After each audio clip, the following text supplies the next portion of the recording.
ইমান থেকে খারিজ হয়ে যায়, এটা ইমান ভঙ্গ হয়ে যাওয়ার মতো কারণ। কারণ আপনি একটা লোক আল্লাহর প্রতি অবিশ্বাসী, আপনি বললেন না তারটাও ঠিক আছে। আমাদের অনেক মুসলমান ভাইরা আছে আজকাল, তাদের বিশ্বাসগুলো গোলালু মার্কা বিশ্বাস হয়ে গেছে। তাদের বিশ্বাসগুলো এখন আপনার শৈথিল্য প্রদর্শনকারীদের বিশ্বাস হয়ে গেছে। কিরকম সেটা? বলে যে সব ধর্মই ঠিক আছে। এরকম কিছু সুশীল আছে না, সুশীল, এই সুশীল টাইপের মুসলমান আছে কিছু, যে বেশি ভালো সাজে, বলে যে সব ধর্মই ঠিক আছে। সব ধর্মই তো ভালো কথা বলে।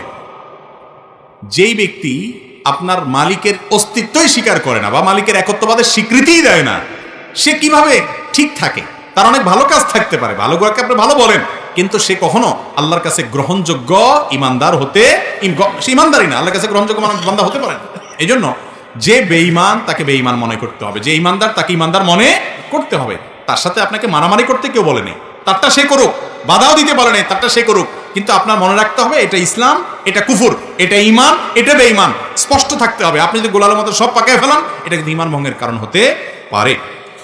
4 নম্বর হলো, যদি কেউ মনে করে নবী করিম সাল্লাল্লাহু আলাইহি ওয়াসাল্লামের আদর্শের বাইরে অন্য কোনো আদর্শ আরো উত্তম আছে, বেটার আছে, এটা ইমান ভঙ্গের কারণ হতে পারে।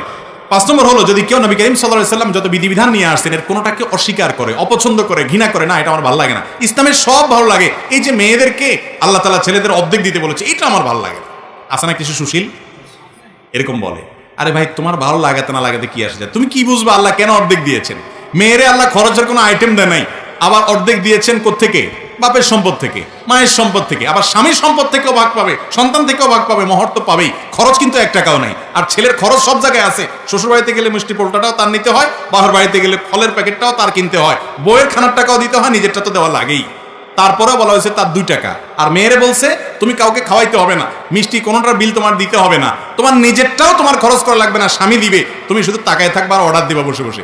এরপর তোমাকে 1 টাকা দিলাম। বেশি দেওয়া হয়েছে না কম দেওয়া হয়েছে? কিছু ভাই আছেন যাদের মাথায় বুদ্ধি শুদ্ধি এত কম, এরা হিসাব নিকাশ বোঝে না, অঙ্ক বোঝে না, বলে যে ইসলাম মেয়েদেরকে ঠকাইছে, আমার এটা ভালো লাগে না। আপনার বুঝে আসুক আর না আসুক, আল্লাহ তাআলা যা বলেছেন ওর ভিতরেই কল্যাণ আছে, আপনি হয়তো বুঝেন না। আপনি মানুষ হয়ে, সৃষ্টি হয়ে আল্লাহর সব নির্দেশের রহস্য কিভাবে বুঝবেন? তো এই জন্য যদি কেউ আল্লাহর কোনো নির্দেশকে, রাসূল সাল্লাল্লাহু আলাইহি ওয়াসাল্লামের কোনো বিধানকে অপছন্দ করে, ঘৃণা করে, এর ফলে ঈমান চলে যায়। আরেকটা হলো, শরীয়তের কোনো বিষয়ে যদি কেউ বিদ্রূপ করে, ঠাট্টা করে, তামাশা করে, আছে না অনেকে দুষ্টামি করে, ব্যঙ্গ করে, দায় নিয়ে ব্যঙ্গ করে, জিনিসটা সুন্নত হতে পারে, কিন্তু সুন্নত নিয়ে আপনি ঠাট্টা করলেন, রাসূল করেছে, বিদ্রূপ করলেন, তাহলে সাথে সাথে কি হয়ে যাবে? ঈমান হারা হয়ে যাবে। এটা ঈমান ভঙ্গের কারণ।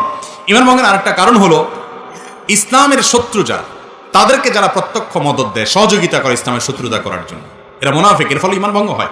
ঈমান ভঙ্গের আরেকটা বড় কারণ হলো, কেউ যদি মনে করে, কিছু মানুষ আছে এরা ইসলামের গণ্ডির, ইসলামের বিধিবিধানের ঊর্ধ্বে উঠে গেছে, এদের নামাজ কালাম পড়া